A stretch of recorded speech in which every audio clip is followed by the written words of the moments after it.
Hello दोस्तों, आज हम लोग एम एस एक्सेल को स्टार्ट करेंगे बिगनिंग से। ठीक है, और उसके पार्ट्स के बारे में समझेंगे। सबसे पहले एक्सेल को हम लोग ओपन कैसे करेंगे, तो कीबोर्ड से कंट्रोल विंडो के साथ आर बटन दबाइए और यहाँ पे एक्सेल हम लोग लिखेंगे, इंटर दबाएंगे। हमारे सामने एक्सेल खुल करके आ गया।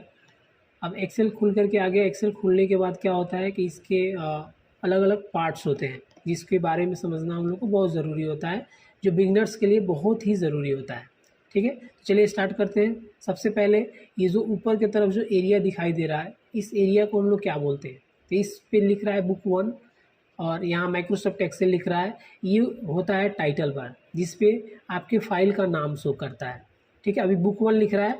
कीबोर्ड से कंट्रोल एस बटन दबा करके अगर हम इस फाइल को सेव कर देंगे तो देखिए आपके फाइल का नाम शो करने लगेगा। उसके जस्ट नीचे होता है ये मीनू बार है, जिसमें home, insert, page layout, formula, ये अलग अलग मीनूज़ हैं। ठीक है, तो इस पूरे एरिया को हम लोग बोलते हैं मेनू बार। मेनू बार के जस्ट नीचे होता है ये जो जितने भी हैं, ये सब के सब ग्रुप्स हैं। जैसे होम का अलग ग्रुप्स है, फिर इंसर्ट का अलग, पेज लेआउट का अलग, ये ग्रुप्स हैं। जैसा कि आप देख सकते हैं, होम में यहाँ क्लिपबोर्ड है, यहाँ फॉन्ट है, ये अलग अलग ग्रुप्स हैं। उसके बाद नीचे की तरफ आते हैं तो यहाँ पे दिख रहा है ये नेम बॉक्स। इस नेम बॉक्स का यूज़ क्या होता है कि जहाँ भी हम काम करेंगे उस सेल का एड्रेस शो करता है। जैसे कि अभी हमारा कर्सर यहाँ पे है, तो यहाँ पे ये A1 लिख रहा है, मीन्स क्या कि A नंबर कॉलम में है और 1 नंबर रो में है, तो इस सेल का एड्रेस हो गया A1।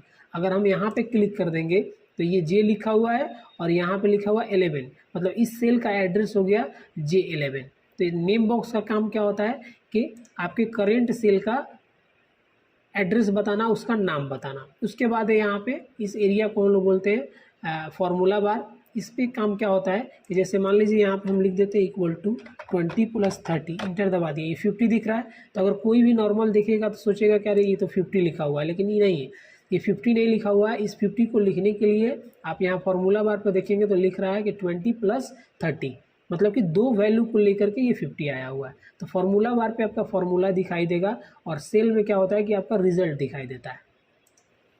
अब हम लोग आते हैं कि ये जो पूरा का पूरा एक्सेल वर्क एरिया है, और इस वर्क एरिया में इस ABCD वाले एरिया को बोलते हैं हम लोग कॉलम। ठीक है, और 1 2 3 जो लिखा हुआ है इसको हम लोग बोलते हैं रो। और वो रो और कॉलम की मदद से जो बॉक्स बनता है, इस बॉक्स को हम लोग बोलते हैं सेल्स। ठीक है, अब क्या है कि ये सेल्स हो गए। अब हमको जानने की ज़रूरत है कि रो की संख्या कितनी होती है और कॉलम की संख्या कितनी होती है। ठीक है, तो कंट्रोल के साथ राइट एरो दबाइएगा तो सबसे लास्ट नंबर कॉलम में आ जाइएगा XFD, और कंट्रोल के साथ लेफ्ट एरो दबाइएगा तो आप आ जाइएगा शुरू में, और कंट्रोल के साथ डाउन एरो दबाइएगा तो सबसे लास्ट में चले जाइएगा। तो जिससे आपको मालूम चल जाएगा यहाँ पे रो की संख्या। तो यहाँ रो की संख्या कितनी दिख रही है, तो यहाँ पे रो की संख्या 10,48,576 रो की संख्या होती है। और कॉलम की संख्या जो कि यहाँ पे दिखाई नहीं दे रहा है XFD है, तो इसको कैसे हम लोग मालूम करेंगे। इसको मालूम करने के लिए यहाँ कॉर्नर पे जो एरो दिख रहा है इस पर क्लिक करके माउस को होल्ड डाउन करके रखेंगे तो ऊपर देखिए यहाँ पर दिखा रहा है कि यहाँ रो की संख्या कितनी है 10,48,576 और कॉलम की संख्या है 16,384। ठीक है, तो इतने सारे रो और कॉलम की ज़रूरत पड़ती नहीं है, लेकिन एक्सेल ने इतना दिया हुआ है ताकि आप जितना से बड़ा डाटा हो सके इसमें आप तैयार कर सकते हैं।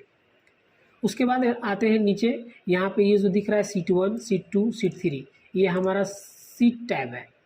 जैसे कि एक कॉपी होता है, एक्सेल हमारा एक कॉपी हो गया और ये उस कॉपी का एक पेज है।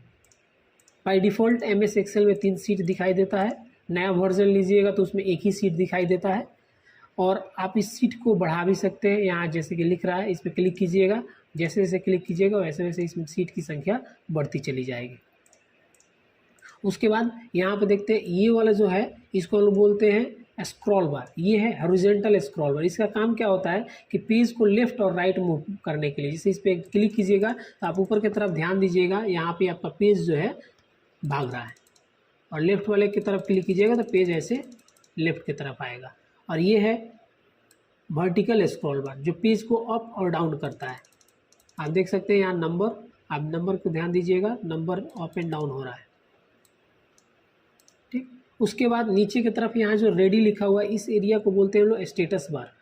स्टेटस बार पे क्या होता है कि जब भी हम यहाँ पे कोई नंबर लिखेंगे और उस नंबर को सेलेक्ट करेंगे तो वहाँ पे उसका रिज़ल्ट दिखाता है, उसको काउंट कर लेगा, उसको जोड़ लेगा, उसका एवरेज निकाल करके दिखाएगा स्टेटस बार पे।